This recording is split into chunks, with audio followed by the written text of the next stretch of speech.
ndabasuhuje kandi mbahaye ikaze mudahwema kudukurikirana umunsi ku wundi hano kuri Kirabo TV mugubwe neza. Twabateguriye rero ikiganiro cyiza cyane aho tugiye kureba impamvu 5 zituma umuntu ahumura nayo mu kanwa. Guhumura nayo mu kanwa ni ikibazo gikomeye kandi gikunda kuba ku bantu benshi batandukanye.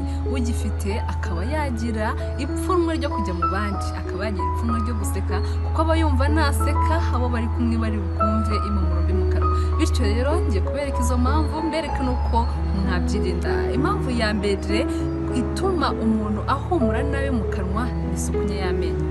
Kugira isuku nke mu menyo yawe nibyo bituma uhumura nabi mu kanwa nimba ugira icyo kibazo. Ubundi bisaba niba umaze kurya byibura iminota 5. Nimba bigushobokeye bigukundiye bibaye byiza wajya woza 3 ku munsi mu kanwa kawe, ukahoza ukahagirira isuku.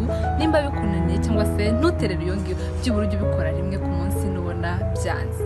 Indi mpamvu ya kabiri ishobora gutuma umuntu ahumura nabi mu kanwa ni ukureka ibiryo bigatinda mu kanwa.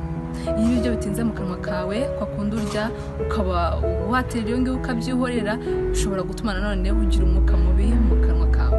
Indi mpamvu ya gatatu nanone ishobora gutuma umuntu ahumura nayo mu kanwa, hari ibiryo bimwe na bimwe ushobora kurya waba utiboroshe cyangwa se utakoze isuku mu kanwa kawe, ukaba wahumura abandi nabi binyuze mu buryo bwo guhumeka cyangwa se mu kuganira.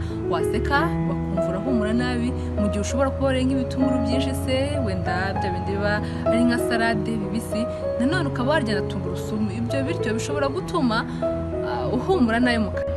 Uburyo ushobora kurwanya impumuro mbi mu kanwa kawe: niba uri ahantu utashobora koza amenyo yawe nyuma yo kurya, gerageza byibura urya shikareti zitarimo isukari cyane. Byibuza nyuma yo kurya iminota 5 uzajye urya shikareti, bizajya bigufasha. Nanone amazi asukura mu kanwa, ujye ugerageza unywa amazi menshi, cyane mu buzima bwawe, bizajya bituma utanuka mu kanwa. Isuku nanone ihagije mu kanwa ni ngombwa, ugomba cyane nanone koza ururimi rwawe kudakubaho cyane.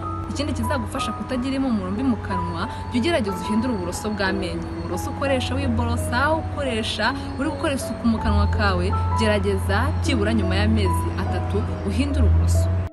Kwibanda nanone ku byo kurya bikungahaye kuri vitamine C bituma bagiteri zidakurira mu kanwa kawe, udahumura nabi mu kanwa. Ikindi, nimba ufite iki kibazo cyo guhumura nabi mu kanwa, ushobora kugana kwa muganga bakagufasha, bazagufasha cyane. Reka mbashimire mwebwe mwese mwadukurikiranye kuva dutangiye kugeza dusoje. Mukomeze mugubwe neza, murushaho kudukurikirana umunsi ku wundi. Mugubwe neza, bye bye, ciao ciao.